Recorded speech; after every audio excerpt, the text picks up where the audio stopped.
Radio Padania Libera, nuovamente in diretta, 02 66 20 35 29 per dire la vostra. Ora questo è lo spazio che diamo al professor Andrea Rognoni, subito dopo filo diretto in compagnia di Leo Siegel e poi dalle 15 alle 18 la diretta della manifestazione della Lega Salvini Premier in Piazza Duomo a Milano. Dalle 15 avremo in studio Pierluigi Pellegrini e Marco Pinti e faremo i collegamenti anche con gli inviati Giulio Cainarca, Antonio Verna e Semmi Varin. Ora però la linea va subito ad Andrea Rognoni. Benvenuto Andrea.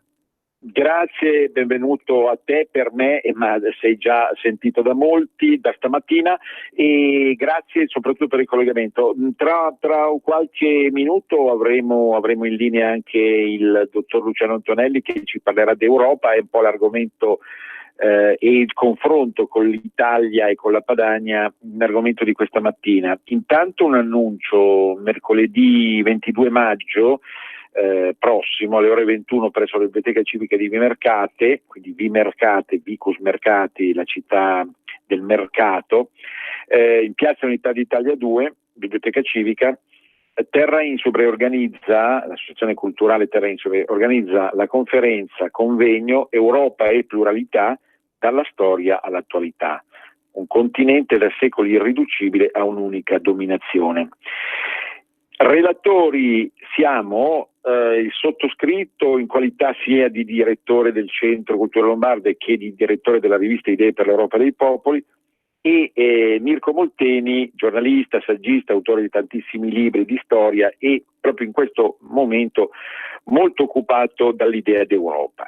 Quindi alla vigilia dell'evento elettorale tanto importante, un approfondimento culturale necessario che Terra Insubre, sempre attenta a tutte le attività di pensiero che riguardano sia il nostro territorio, che è un territorio più vasto di contesto europeo, ha organizzato. Europa e pluralità, il titolo è estremamente significativo, e sottoscritto e Mirko Molteni, collaboratore soprattutto di Libero e sempre più lanciato verso una carriera di carattere giornalistico che fa della geopolitica il centro dell'attività.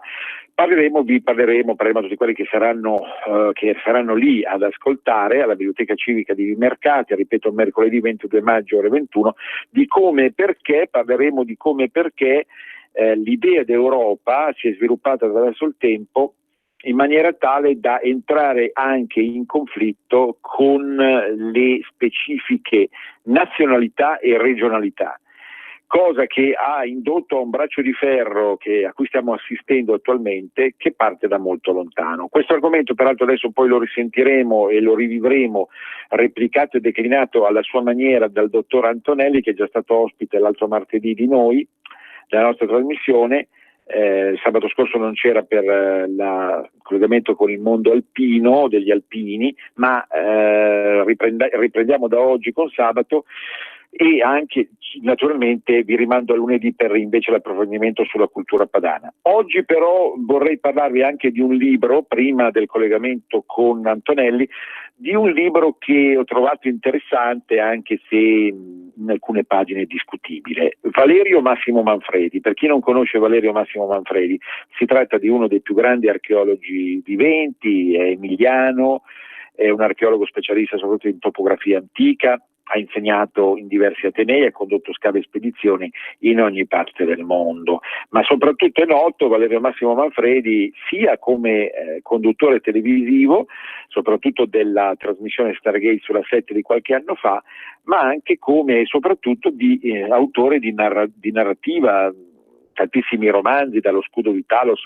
all'Ultima Legione, romanzi che hanno avuto un successo straordinario perché Manfredi ha saputo riscrivere la storia dal punto di vista dell'immaginazione, ovviamente, che riguarda il mondo antico in tutti i suoi aspetti. Pensate, ha scritto anche un libro, Le paludi di Esperia, dedicato alla Padania, anche se questo va detto subito, ma non è l'aspetto più importante di tutto il discorso di Manfredi relativo a questo libro appena uscito. Il contesto padano viene da lui visto come una delle parti irrinunciabilmente confacenti dell'Italia unita, ma ovviamente è una posizione che lui gestisce con molta eleganza, come è nel suo modo di fare, ma Sentimento Italiano, il libro, intanto è edito, appena uscito, ed edito da una singolare casa editrice, la Società Editrice Milanese, pensate un po', SEM, Società Editrice Milanese.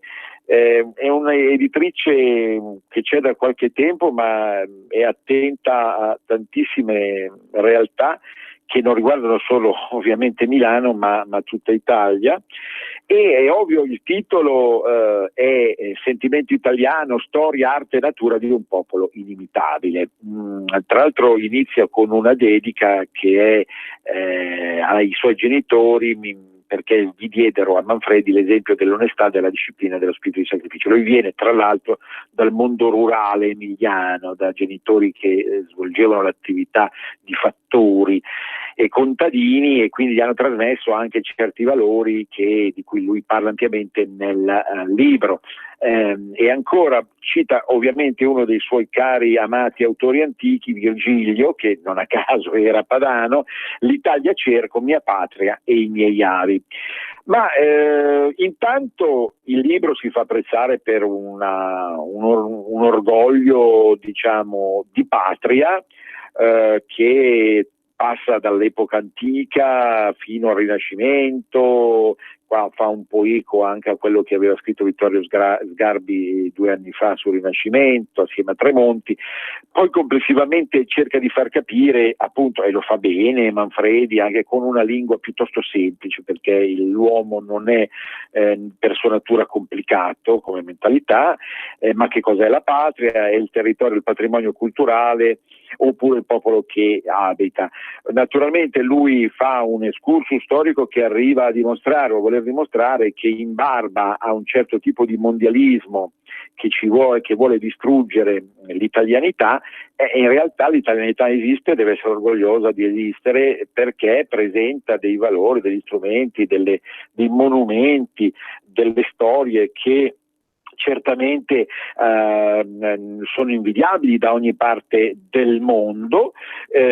Lui porta ovviamente degli esempi anche della sua vita di docente, ma anche della sua vita di narratore e di conduttore.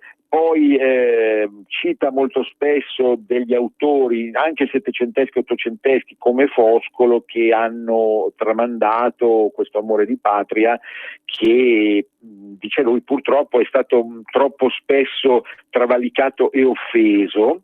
Anche se quando poi si tratta di capire di chi è poi responsabile di questo martirio della patria italiana, tra gli altri, oltre che alcuni stranieri e alcuni diciamo responsabili italiani mondialisti di una certa incapacità di comprendere tutto il nostro merito, ci mette purtroppo anche i cosiddetti secessionisti. Ecco Andrea, ti segnalo che abbiamo con noi già l'ospite, quando vuoi presentarlo puoi farlo. Ancora 2 minuti perché finisco il concetto su Manfredi. Il libro è da gustare. Dunque, lui non ama molto quelli che chiama secessionisti, però concepisce il fatto che l'Italia sia formata da tanti popoli e anzi, e in questo ha ragione, sostiene essere la ricchezza dell'Italia proprio la differenza, ma senza mai dimenticare questa tensione all'unità e alla compattezza che altrimenti, dice lui, ci presta il fianco proprio a quei detrattori che vogliono fare polpetta della nostra identità. Mai isterico, sempre molto pacato nelle varie obiezioni, però manda talvolta degli strali un po' ingiustificati sia ai federalisti del nord che federalisti del sud, non comprendendo come anche in epoca borbonica, adesso mi viene la battuta, c'è rimasto solo un caffè molto famoso, ma in epoca borbonica c'era qualcuno che anche al sud sapeva governare e lo faceva senza bisogno del solito richiamo a Roma. Ho l'impressione che a volte Manfredi, per riuscire a salvare la cultura antica che lui ha esercitato per tanto tempo anche come archeologo, cioè la romanità e la grecità, finisca per non comprendere poi come soltanto un'Italia federale possa davvero, come abbiamo detto tante volte, salvare l'identità italiana, proprio perché l'Italia è fatta di tante realtà, l'una diversa dall'altra. E soprattutto dimentica che esiste oltre alla patria la famosa matria, di cui parliamo sempre anche nelle nostre trasmissioni di cultura padana. Adesso, quindi io vi ricordo il libro che si intitola in maniera esemplare Sentimento italiano, storia, arte e natura di un popolo inimitabile, e costa 15 euro, società editrice milanese, in tutte le edicole attualmente. Adesso sentiamo il contatto allora con il nostro dottor Luciano Antonelli. Pronto Antonelli? Pronto, buongiorno professore, sono pronto. Benissimo, allora lei è milanese, mi sembra di aver capito, è cresciuto e vive a Milano, in particolare a Milano Est, e quindi condivide un po' questo senso di diffidenza nei confronti dell'Europa che molti hanno, non escluso Manfredi, anche se poi il suo discorso è piuttosto articolato. Allora, Antonelli, l'altra volta ci ha fatto un interessantissimo excursus del famoso, come possiamo chiamare appunto, monopolio, egemonia franco-teutonica. Adesso vediamo un po' di capire come, secondo lei, ricordo che ha scritto anche degli interessanti libretti, che sono ovviamente, come dice lei, a disposizione di tutti, poi ridaremo anche il suo numero di telefono. Adesso un po' andiamo sull'attualità, per esempio lo spread, e vediamo come questa storia dello spread abbia però delle radici inquietatamente lontane. Allora, lei la parola, Antonelli. Bene, mi ricollegherò un po' con quel, soprattutto per gli ascoltatori che l'ultima volta non hanno potuto collegarsi, ma brevemente. Così come avevo esposto nel mio collegamento della scorsa settimana, penso di aver ampiamente dimostrato come le radici delle attuali nazioni europee vadano cercate nell'incontro-scontro fra il mondo romano e le istituzioni germaniche, culminato nella costituzione dell'impero carolingio e nel suo rapido declino che condusse alla dissoluzione del medesimo soltanto 40 anni dopo la sua costituzione. Sempre durante tale mio intervento avevo messo in evidenza come, dopo la fine del Medioevo, venendo a cessare quei contrappesi feudali che la nobiltà di spada aveva messo in atto per limitare e controllare la volontà di potenza dei sovrani per diritto divino, nella seconda metà del 400 abbiano iniziato a configurarsi le nazioni strutturate su un modello verticistico che ancora oggi le caratterizza, nonostante l'avvento di una concezione democratica del potere che peraltro talvolta viene aggirata da quei poteri forti che sono in grado di orientare mediaticamente l'opinione pubblica, attuando successivamente dei ribaltoni politici che con il rispetto del voto popolare hanno ben poco da spartire. Detto questo, in occasione della prossima consultazione elettorale, ritengo importante prima di tutto mettere in evidenza come la caratteristica principale perpetuata nel tempo delle nazioni europee sia sempre stata quella costante storica caratterizzata dalla vocazione all'egemonia che costituisce l'impronta politica delle nazioni continentali. Tale costante vocazione egemonica si manifesta anche in tempi recenti, pur mascherata da un'unione fittizia che spesso nasconde finalità molto meno nobili. Infatti fu proprio sulle rovine e sulle distruzioni generate dalle due disastrose guerre mondiali che insanguinarono la prima metà del secolo scorso che nacque nell'ultimo scorcio degli anni 50 l'intento di costruire in Europa una struttura globale che riunisse le varie anime del continente, partendo prima da un accordo doganale che favorisse gli scambi commerciali, per giungere successivamente a un'unione politica, allo scopo di scongiurare in futuro nuove tragedie come quelle appena trascorse. Questo era l'intento, fra l'altro allettante, che si proponevano i padri fondatori. Ma quello che ormai potremmo definire come il peccato originale delle nazioni delle nazioni continentali europee, la vocazione all'egemonia, avrebbe fatto nuovamente capolino fra le pieghe della storia. Come si è appena affermato, dunque, l'Unione Europea, così come era stata concepita all'inizio, poteva costituire un'opportunità per favorire lo scambio economico fra i Paesi membri, in quanto le nazioni che allora avevano aderito a tale progetto erano sostanzialmente bilanciate, sia dal punto di vista economico che da quello politico, e anche la Germania Ovest, che territorialmente era più piccola della Repubblica Democratica Tedesca, nonostante si stesse avviando a grandi passi verso la ricostruzione post-bellica, rientrava anch'essa in tale equilibrio. Però lo spartiacque che mutò l'equilibrio e quindi i rapporti fra le nazioni europee fu la storica caduta del muro di Berlino alla fine degli anni '80, che condusse finalmente all'unificazione delle due Germanie. Unificazione che, come gli stessi rappresentanti della Germania Ovest riconoscevano, avrebbe comportato un gravosissimo carico economico. La cosiddetta locomotiva tedesca doveva pertanto partire a tutta velocità a caccia di mercati verso cui espandersi, travolgendo tutto ciò che si opponeva al raggiungimento di questa ambiziosa meta e prevaricando quindi sulle economie più deboli e quindi più vulnerabili. In questo ambito ormai germanocentrico si sviluppò l'idea di realizzare un'unione monetaria prima di effettuare quella politica, studiando una moneta comune, l'euro, fatto a immagine e somiglianza del marco tedesco, che impediva così la possibilità delle altre divisioni nazionali di svalutare, rendendo i loro prodotti concorrenziali con quelli tedeschi. Inoltre, il punto di riferimento per definire il grado di attendibilità di un paese membro divenne lo spread, il famoso spread, che da parametro squisitamente economico si trasformò in una pericolosa arma di ricatto politico.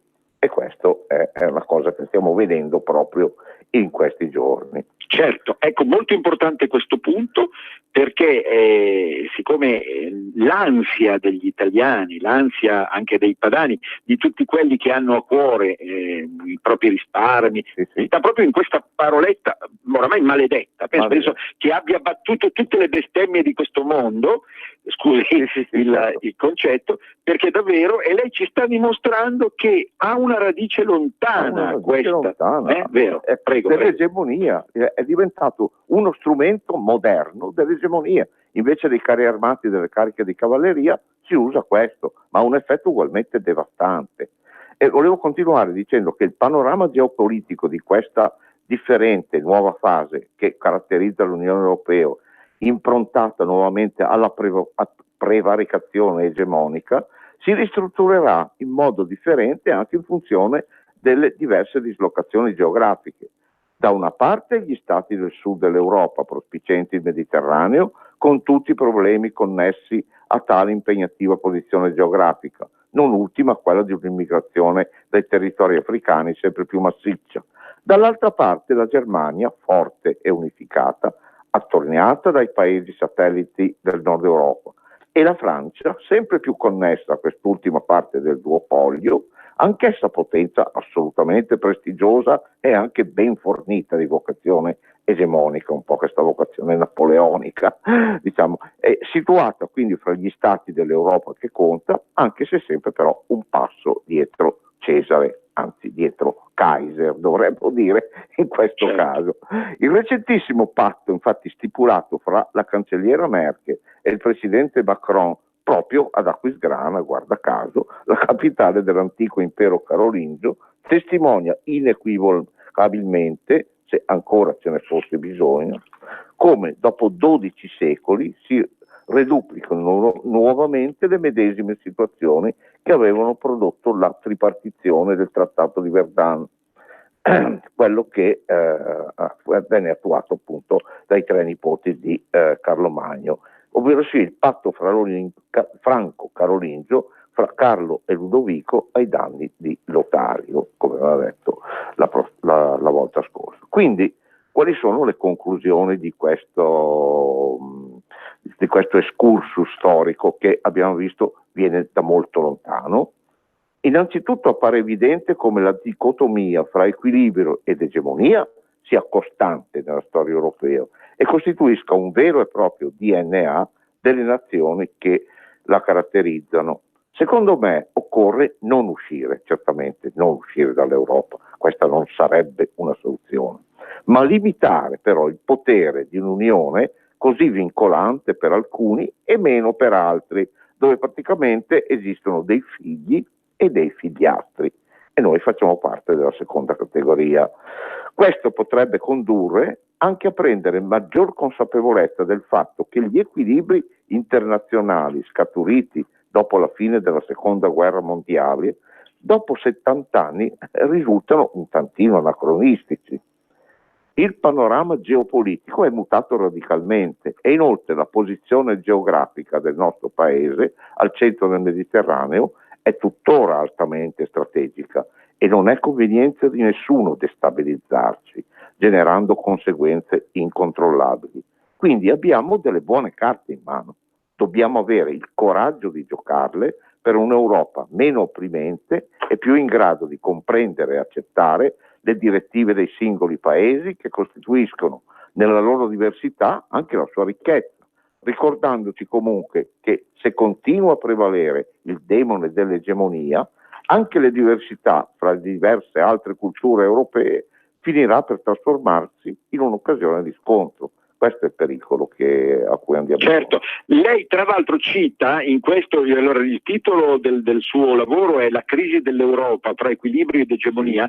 Lei cita anche il presidente francese De Gaulle che parlava di Europa delle patrie. Esatto, sì, parlava di Europa delle patrie, cioè intendeva quindi un'Europa che tendesse all'unione, però si ricordasse che le diversità delle singole patrie costituivano una ricchezza. E invece... Ecco, ricordo che De Gaulle, contrariamente a quanto una certa vulgata scolastica e mass mediatica oggi vuol far credere, non era un personaggio di estrema destra, perché ebbe tra l'altro il coraggio di andare a Radio Londra a sfidare addirittura Hitler. Quindi questo per chiarire certe sfumature, perché troppo spesso si vuol fare di tutta un'erba un fascio. Egli parlava sulla base di una grande esperienza democratica e liberale di Europa delle patrie. Prego. Sì, di Europa delle patrie, quindi questo concetto diciamo che potrebbe essere nuovamente ripreso e sviluppato. Ora, certo. Queste votazioni sono molto molto importanti e d'altronde il disagio nei confronti di una concezione dell'Europa come attualmente viene effettuata a Bruxelles non è soltanto italiano, perché noi vediamo anche in altre nazioni, nella stessa Francia di Macron, ma anche in Germania, anche in Olanda, anche in altre nazioni del nord Europa, dove stiano crescendo dei movimenti che vogliono mettere un po' fine a questa sorta di gravosa imposizione che ci proviene da Bruxelles. E quindi bene, allora dottor Tonelli, siamo in conclusione finale di trasmissione, il tempo è tiranno, io la invito a venire a Vimercate, dove appunto alla fine della nostra prolusione mia e di Molteni lei potrà intervenire sulla base della sua esperienza. Ricordo che l'appuntamento a Vimercate è alle ore 21 presso la Biblioteca Civica di Piazza Unità d'Italia 2, Europa e pluralità dalla storia della città, un bel convegno organizzato da Terra Insula con una tempistica eccezionale rispetto a tutto. Quindi è mercoledì prossimo. Mercoledì 22, l'aspettiamo. Esatto. Invece volevo ricordare che i suoi libri o anche eventualmente la chiavetta, certo. Cioè quindi il supporto telematico, sono a disposizione di tutti quelli che vorranno chiederglielo. E allora ricordo anche il suo numero di telefono, se possiamo darlo, certo. 02 28 71 403 28 71 403 e invece il cellulare 333 33, quindi 9591632, 333 9591632. Grazie a lei, professore, ci vediamo allora mercoledì a Libertà. Del suo contributo e viva la libertà soprattutto. Io chiudo la trasmissione, quindi vi aspetto tutti a Vimercate mercoledì 22, comunque l'ultimo appello sarà lunedì in Cultura Padana. Ricordo il libro di Manfredi per chi vuole leggerlo, ma sicuramente Luci ed Ombre, Sentimento Italiano, 6 edizioni. Un grande abbraccio padano a tutti, Venezia risorga Venezia per sempre, a risentirci. Avete ascoltato Arte Nord.